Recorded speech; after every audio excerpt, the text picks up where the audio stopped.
Hey besties, welcome in. My name is Sabrina. For those of you who do not know me yet, this is Sabrina Reads and Roams, and I haven't done this in a minute because I don't know why. It's been summertime. Summertime is crazy. Let's just say I was on summer break, but it is time to do a wrap up of my June and now my July reads.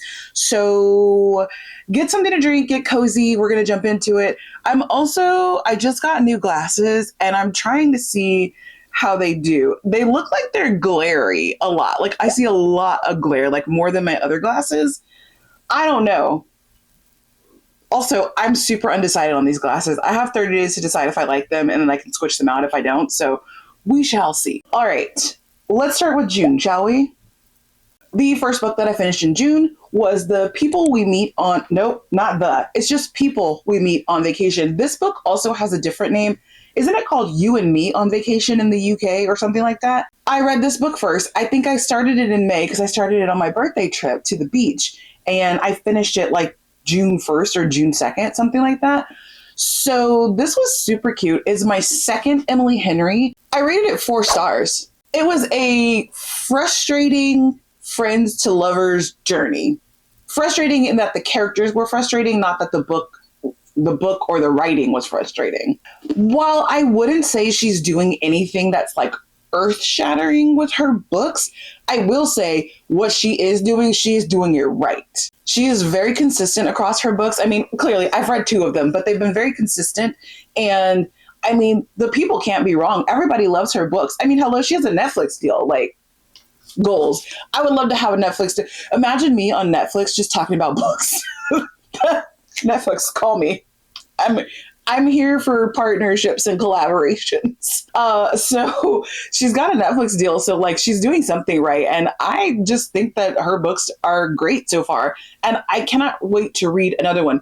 There's a third book that she has that's coming out in this kind of like special edition print. And I can't remember which one it is, but whichever one it is, I intend to buy it and read it. Also, my nieces and nephews went to Disney World and all I got was this Minnie Mouse mug. Actually, it's the cutest mug ever, and I was not expecting to get a gift from their vacation, so I love it. Speaking of my sister, I read The Mirror by Nora Roberts. This is book 2 in a trilogy. I'm going to be straight up with you guys. I rated this 2 stars. I tried to DNF it at 70% of the way through because it was just so repetitive from book 1 and nothing was actually happening. And I was like, I can't do this. I can't do this with you, Nora. And when I got in the car, like the day after I decided I was going to DNF it, I got in the car and the audiobook started auto playing. And I was like, you know what? I forgot to pick another book to listen to on my drive today. So I just let it play through and like, I learned nothing new in that last like 30% of the book, and I will never trust Nora Roberts again, if we're being honest with you. So I said, speaking of my sister, because my sister and I kinda, sorta buddy read this together. I had already read book 1 when she started reading book 2, and I was like, girl, what about book 1? And she's like, what do you mean book 1? And I was like, you're on book 2. So she read book 2 first, went back and read book 1, and then I was like, I'm not doing it anymore with Nora. You finish the series and tell me how it goes. So she read book 3, and when I saw her, she's in my book club. When I saw her at book club the other day, I was like, oh, you finished the series? How was it? And she's like, I was like, how was book 3? And she was like, you already read it in book 1 and 2. So essentially this was a trilogy that should have been a standalone, and I don't have any idea why there were so many books and so many pages in here. But suffice to say, that'll be the last. That'll be the last of the Nora Roberts situation, okay? Then I read You Won't Forget Me by Maisie Eddings. I read this one on my Kindle, so I don't have the physical copy of it. I rated this 4.5 stars. This was solid. I mean, it was a coming of age story with romantic exploration. There was social media frenzy and like rock star vibes, literal rock star vibes, because she was literally a rock star, our main character, all rolled into one. By the end of this book, I felt like I was part of the band. I felt like I was up on stage with the band on the BGVs, the background vocals, and like it was just such a well-written book, and I was so engrossed in it. Like, my hat's off to Maisie Eddings.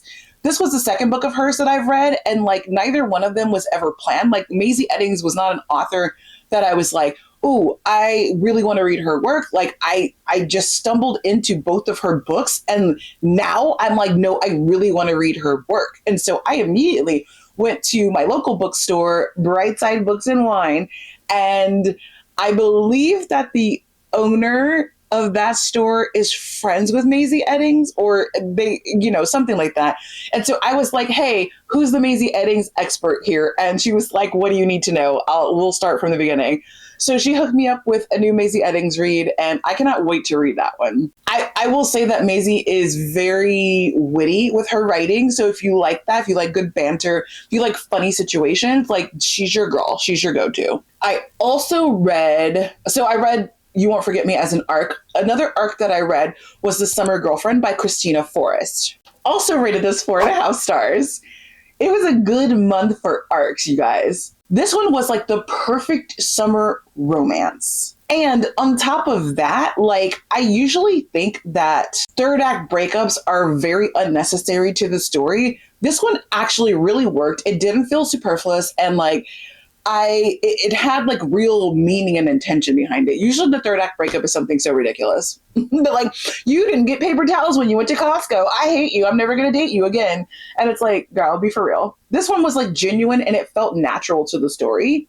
So like my hats off to Christina Forrest for that. I just think that a summer romance that ends up making it to the holiday season cannot be denied as a great freaking story. We are rolling through these. There are like 21 books that I have to talk about. So that's why I'm not giving you any synopsis or anything. If you really want my like in-depth thoughts about these, you can watch like my various Friday Night Lit episodes where I really get into the books and like really like dive into what I personally like, what my deep thoughts. I'm letting you know like how I spent my months reading and giving you my star ratings.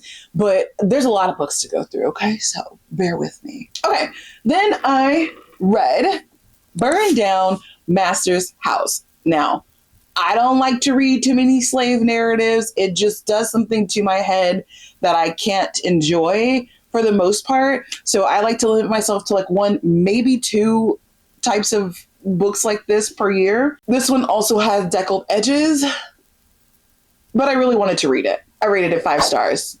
This is by Clay Kane. I don't think I said, but I rated it 5 stars. It was both an incredible read and a horrifying read for probably obvious reasons. The way that Clay Kane drew these kind of like short stories together into an overall narrative. Oh my God, you guys, this was so well done.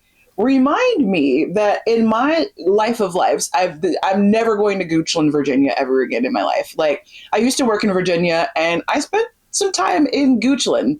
It's never happening ever again. I am very glad that I did not read this book until after I stopped working in Virginia, but here we are. So masterful writing. It's not very long and I definitely can recommend it to literally everybody. Then we have Red City by Marie Lu. 4.5 stars. This was a really good reading month for me, apparently. So 4.5 stars for this one. I tried to resist this when it first came out because it was like super hyped and I was like, ooh, best friends, I don't really know. Like it can't be that great, right? Like when a book is an internet sensation, I'm usually like, let's wait and see like till this quiets down and see the detractors come out and see what they have to say about it. But I was at the library picking up a different book and this was on the lucky day shelf. So I was like, I guess it's my lucky day. I mean, it was looking so pretty. Like it's a basic sprayed edge book, but like, I don't know, like something about this deep red just really called to me. So anyway, I picked it up and I am happy to report that the obsessed were not wrong. It kind of started off like cool. Like I was like, oh yeah, I'm into this. This is cool. This is neat. And then it like snuck up on me and it was like, bam, in your face. Like this shit is good.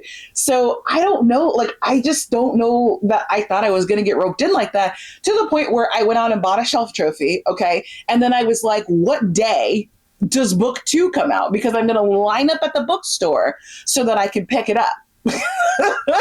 Yeah, I need book 2 like today. Oh, I thought I was having a good reading month in June. And then I read Problematic Summer Romance. I rated it 2.75 stars. And honestly, I feel like that's very generous.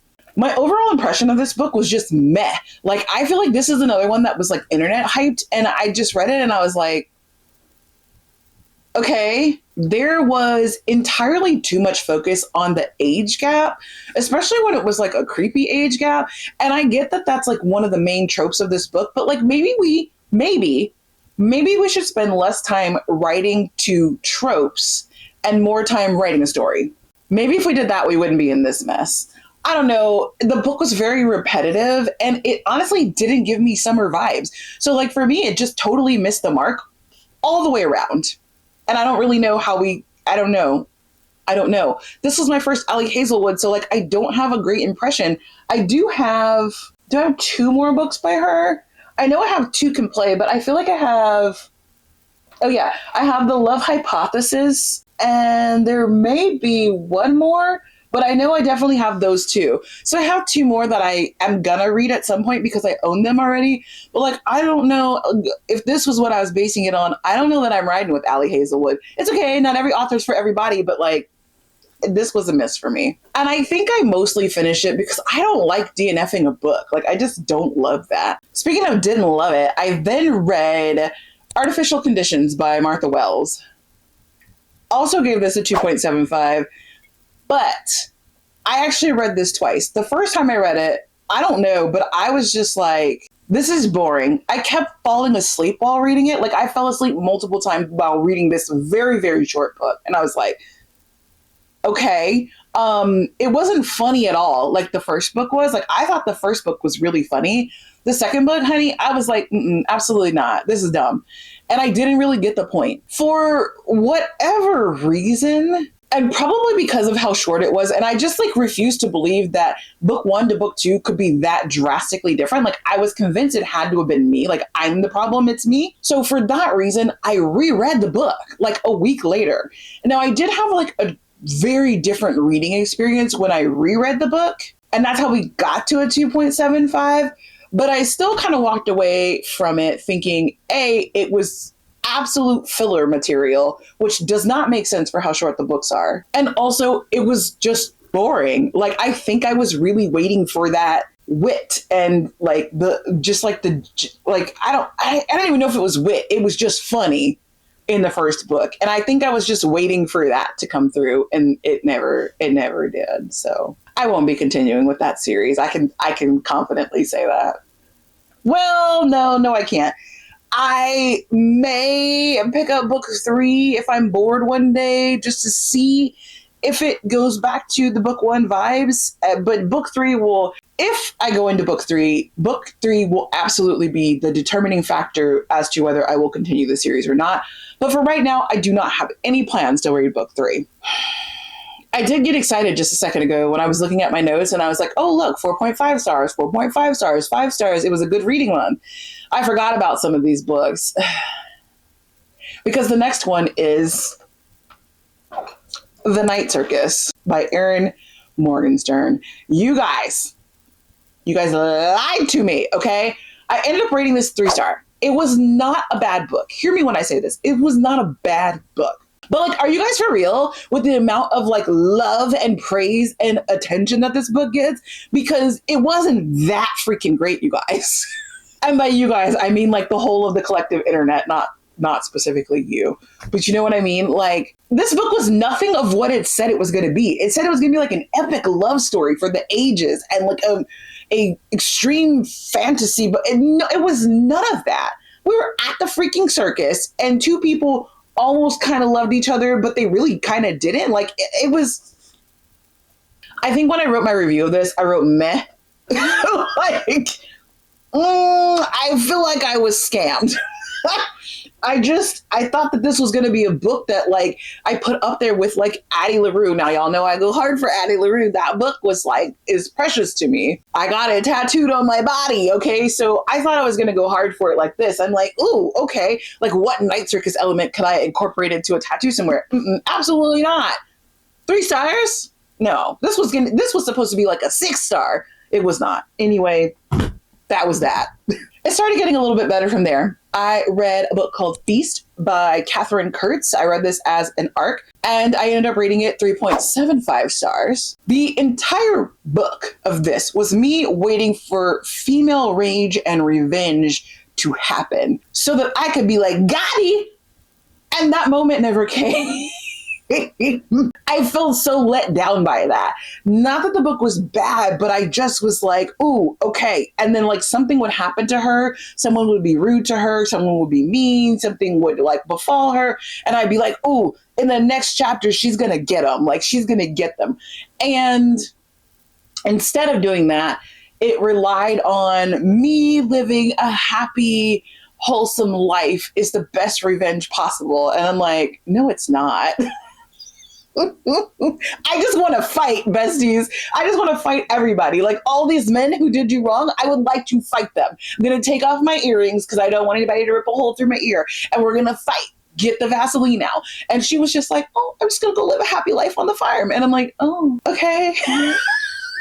It just wasn't what I wanted, I guess. So it wasn't a bad book, but like my expectations were not met. I don't think of myself as a violent person, but when so many things are going wrong, I'm like, hello? It's still a decent book, especially if you're not a fan of, I guess, retribution. Then moving, oh, goodness gracious. Oh, these are out of order. Hold on. Then, here we go. I read Summer Sisters by Judy Blume. It's Judy Blume, you guys. I was pleasantly surprised to find out that she writes books for adults, except I also then had to work really hard to distance myself from the Judy Blume that I know from my childhood to read a adult book. Like there are adult themes in this book, and it took me a minute to get there with her, but it's okay. I rated it 4 stars. This was such a deep read. And like I said, I had to distance myself from the fact that this was Judy Blume that we know, Judy Blume that we grew up with, in order to really get into how deep this truly was. But I very much enjoyed it once I was able to get past that little roadblock of my own. I very much enjoyed this read. And the ending... Okay, so the ending of this book was both expected and unexpected at the very same time. And I love something like that. I love where I'm like, that's exactly where I thought it was going to go. But also because I thought it was going to go there, I was sure it wasn't going to go there. So like that to me was like, ooh, okay. So I'm like, can I read more Judy Blume adult books? I don't even know what else she's written in the adult sphere, but you listen, if I find it, I'm going to pick it up and read it. After that, I read Habits of the Sea. This one I got courtesy of the publisher. I got it early. I read it early. I did not post the short for that, but I am telling you right now, as I'm filming this, when I finish filming this, I'm going to go edit the short for this, so the short will be up. Okay? I read this a long time ago. I never published the short that I was supposed to publish about it. So anyway, so I ended up rating this 3.75 stars. This was like the plot was plotting in this book. Okay. I was here for it. The people in this book were very interesting. We had some sort of like time play stuff going on. Love that in a book. And the prose in here was delicious. I ate up every single one of these words by Shay Earnshaw.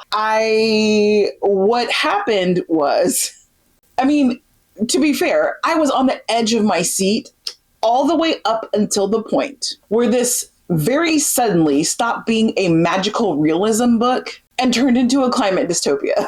I just was like, wait a minute, what? How did we get here? Like it took such a hard left turn that I was like, is this the same? Like I had literally had to be like, is this the same book? Did it get bound up incorrectly? So yeah.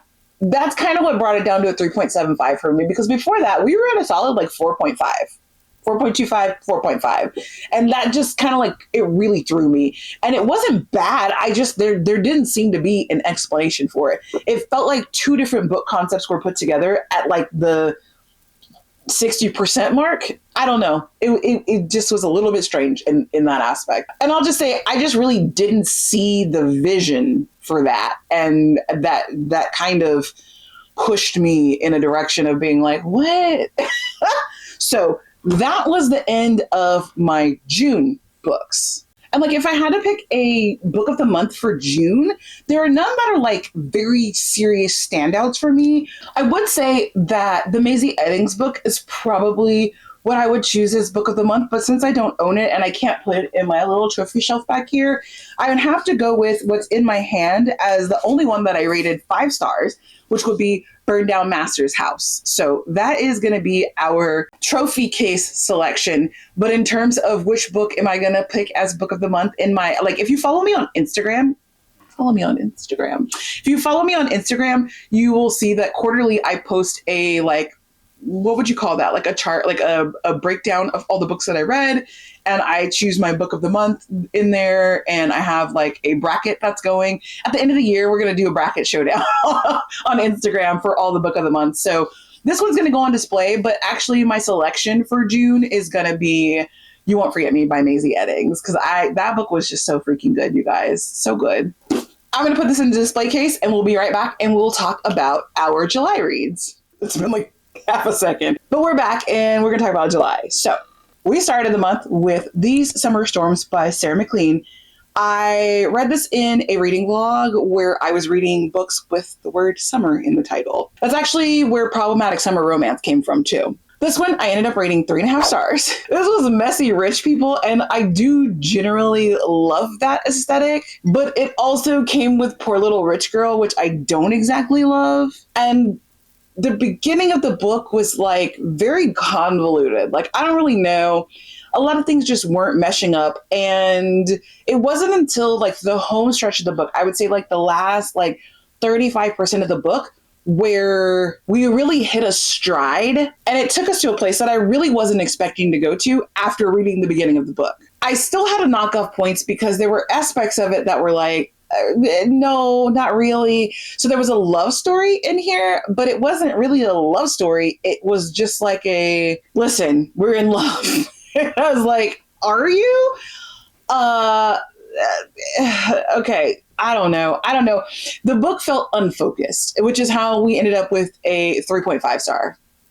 It wasn't bad. It was just a little unfocused. Then the third book that I read for that vlog was Every Summer After by Carly Fortune. This one got a 4.5 star. And to be honest, if you remember, Problematic Summer Romance was like a 2.75.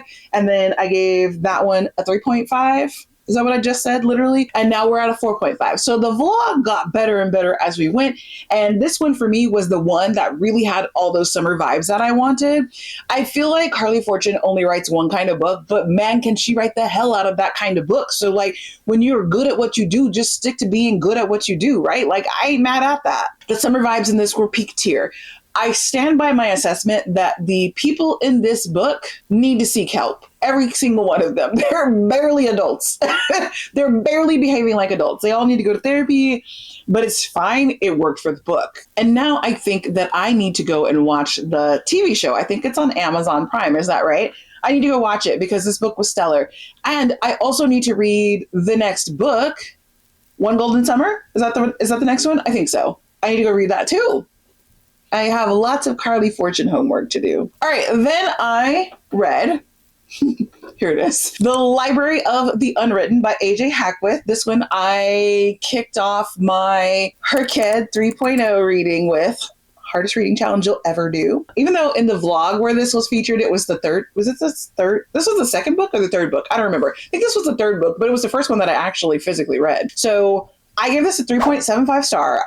There were so many layers to this. Even after, like, I think I read this nearly a month ago at this point, it still feels really hard to put into words.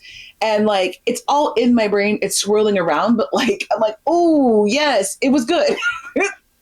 I hate when people are like, it was good. I loved it. I'm like, why? It's kind of what I'm doing here, but it's okay. I hate myself, I guess. But really the takeaway is that I want to continue this story so bad. And I did pick up book 2. I went to the store and found book 2, but I'm looking at all these other books that I have to read for various reading challenges that I have willingly signed myself up to participate in.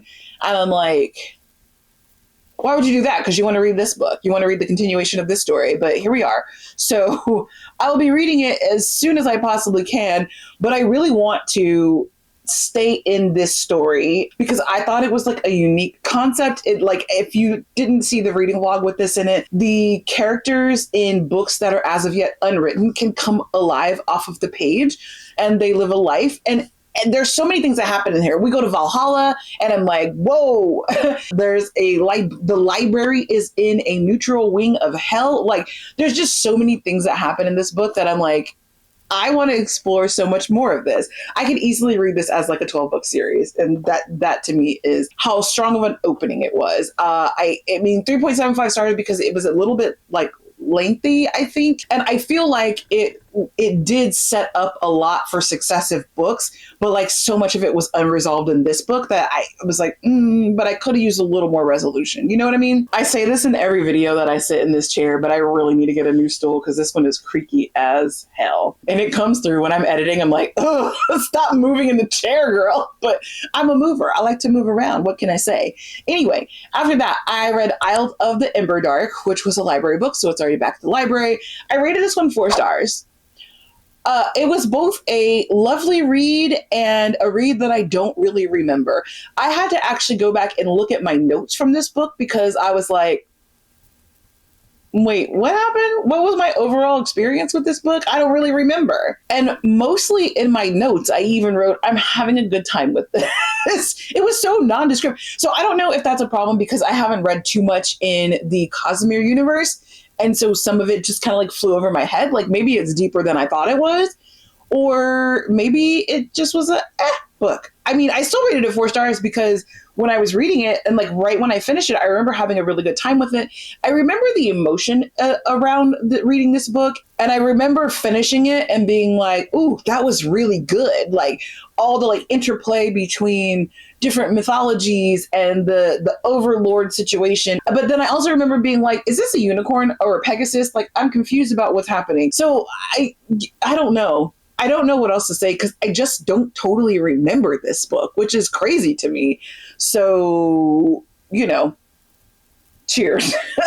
But I tell you what I do remember, and that is Outlander. And she got 4.75 stars. And if we're being honest, I think that I need to go in and raise that to a 5-star. Now, I also read this one for the Hardest Reading Challenge You'll Ever Do. It's in the same vlog with the Library of the Unwritten.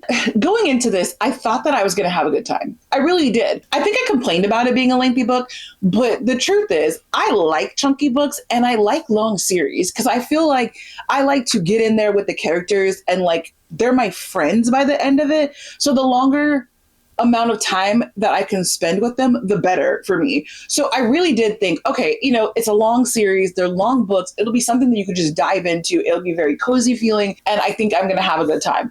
I did not expect to absolutely freaking love this. Like to the point where I have only finished book 1 of 9,000 and I am a stan. I'm like, whoa, I've already purchased the next book. Can you see it in this frame? It's right here. And behind here is the 7 Stones to Stand or Fall or something. It's the book of all of the novellas, or most of the novellas at least. So I am prepared for the Outlander universe, okay? And as soon as I get like 50% through book 2, I am allowed to purchase book 3. So that's how that works. I purchased book 2 before realizing that I could read the novella in between. So I think I'm going to read the first novella like very, very soon, like as just a short story.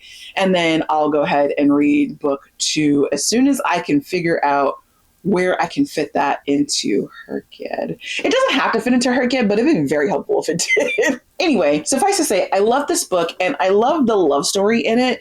And it just, I don't know. I've even started watching the TV show, and the from what I understand, season 1 is very like dead on to book 1. So, you know, it's a good thing to have. Like I watch it in the background as like background noise. I'm not like intently focused on it, but I will say that they definitely cast Jamie incorrectly in that book. Whatever, it's fine. It's fine. Don't worry about it. Okay. So that was Outlander. Then I read Crash Into Me by Robin Lee on my Kindle. This was an arc that I read. I ended up rating it 3 stars. I thought that it was well written. It was nuanced, which I like. I do like a book with nuance. Like sometimes if a book is too much, just like here's the one thing, I get very bored and I'm like, Why though? I just don't know why they insisted that this was a romance, because it's not a romance. And I'm not the only one. Like, I was like, yo, this is not a romance.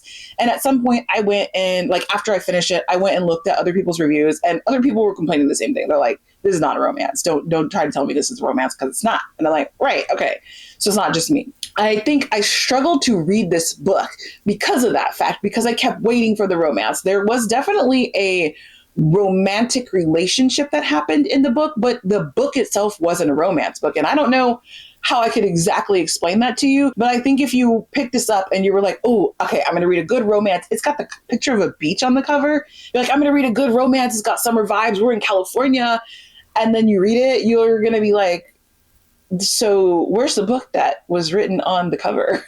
Like, what do you mean? I think I just wasn't in the mood for what the book actually was. I was in the mood for what the book told me it was going to be. This was a fiction with a romantic relationship that never turned into love, but it was mostly a fiction. So, I mean, I rated it 3 stars because I thought it was good for what it actually was, but it wasn't good for what it told me it was. But after that, I read or attempted to read or whatever. No, I read and finished Isle of Wrath by Claire Contreras. I gave it 2 stars. Back to the cutting room floor you go. It needs reworking.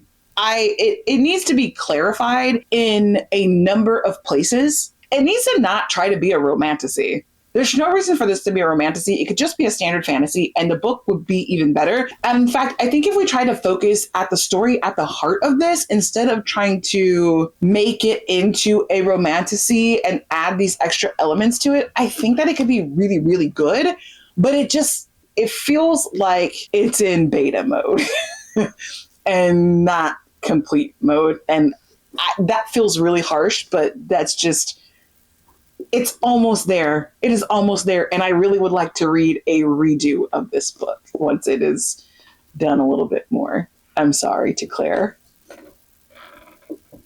I do feel bad giving like a negative review of a book, but like, anyway, after that, I read The Paradise Problem by Christina Lauren. Rated at 3.5 stars. Read this one for my IRL book club called Tacos and Tequila and Tomes. This is the first book that we have all actually liked. And anyway, these rich people need to go away forever. They are terrible rich people in this book. I'm not buying their comeback redemption arc. Like, it felt fake to me. Okay, I'm just going to be honest. It felt fake. But the romance in this book was adorable. There was really only, I mean, besides the rich people being terrible rich people, there was really only one part of this book that I was like, absolutely not. And that is the fact that the female main character refers to the male main character's thing as his incessantly. And I'm like, that's actually kind of weird and gross. Like, why would you call it that? That doesn't even, no, absolutely not. I don't know. Listen, I could have done without that part. But anyway, other than that, I thought the book was good. I had a good time. I took issue with the bonus content, the bonus epilogue that was in it. Kind of like undid a lot of the work that we were doing as rich people in this book to not be terrible rich people. They still never got to a place where they weren't terrible rich people, but the epilogue definitely took us backward a couple of steps. So read it without the bonus content is what I would say. And then rounding out July, I read Una Out of Order. So I rated it 4 stars, and I would say that this book was never really on my radar. I picked it up to meet the side quest challenge in the hardest reading challenge you'll ever do. And I'm so glad that I did because I thought that it was really, really well done. Y'all know I am a sucker for a time loop, a time jump, a time travel situation. Any of that in any genre, I'm going to eat it up. And this one, Una did not disappoint with that. I was thinking about it the whole time I was reading it, like if I were in her situation, if I lived my life out of order, which so she jumps from year to year, but never, it's not linear. She can go forward or backward in her life. Every year on her birthday, she jumps to a new year in her life. And so internally, she is keeping her chronological age, but externally, she could be any age. Just, you never know where you're going to end up. So I was like, if I were in that situation, first of all, I think I would absolutely crash out because I'd be like, what do you mean I'm 62? Absolutely not. My knees didn't work at 30. How am I still existing in this body? But also, I think once I got past the point where I was like, No, fam, this is crazy. I think that I would genuinely have a good time living my life out of order. It would just take me a minute to get past it. I, in general, am a crash out kind of person. Like, I will fully crash out, and that is what helps me process the situation. Like, there's nothing else that can be done about it. I'm not a let's rationally talk about it, let's sleep on it, let's just take a deep breath and calm down. I'm going to count to 4. Like, I just have to crash out because that is how I release whatever it is inside of me that is frustrated about a situation. And sometimes when I crash out, my husband takes me to buy a book. That's not the goal of it. I was a crash out person before I met him, so this is not, it's not a performance that I'm putting on so I can get a book out of him, but like, that's just the kind of person I am. So I think that's how I genuinely would process a situation like that. But I think that Una took a while to get herself there, but eventually she kind of like was like, okay, I can do this, I can handle this. And it got to be like a really cool experience after a while. And I just love the way that the book ended because I was like, oh, this is so good. And I kind of wish we had got a little bit further, but also kudos to the author for ending it right there because that was the best place to end it. And yeah, I mean, I just love, was it Margarita? I think that's her name. I just love that she took Una on this journey for us because I very much appreciated it. So those were my July reads. And picking a book of the month for July, I'm 100% going to have to go with Outlander. These were some really, really good books, you guys. And I love reading books so much. I wish that I had more time in my day, in my life, in my week, in my year to read books. That's why I said, Netflix, shout me out. I'll just read books on camera for you guys. I can do you one better than the second lady of the United States with her little show for kids. Let me not slander people on the internet. Okay. So I just wish that I had more time to read more books. You see all these books behind me. I genuinely want to read every single one of these books right now. I wish I could. Maybe I should just do one where I like pick a shelf and I start every single one of those books. I'm talking crazy now. Okay. So those were my June plus my July reads. I'm going to give Burn Down Master's House a little bit of time of glory here before I put Outlander up there, but Outlander will be up there the next time we do one of these wrap-up videos. And since you made it this far, I want to say thanks for hanging out with me and recapping the books that I read for the last 2 months. And if you would not mind too much hitting the like button for me, and if it suits you, hitting the subscribe button, and that way you won't miss any of my videos. And with that, I will see you all in the very next video.